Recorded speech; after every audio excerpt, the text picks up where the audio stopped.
Ndewo n'Igbo bụ Igbo, unu abịala na ihe ọmụmụ anyị nke ụbọchị taa. Taa, ihe ọmụmụ anyị ga-elekwasị anya na nkọwa onwe. Nkọwa onwe pụtara self-introduction. How do you introduce yourself in Igbo language? How do you tell people this is who I am without speaking any bit of English?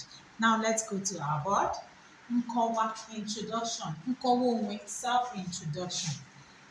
Aha m bụ Abụọma. My name is Aboma. Adị m afọ atọ. I am 3 years old. Adị m ọcha. I am fair in complexion. Abụ m nwoke.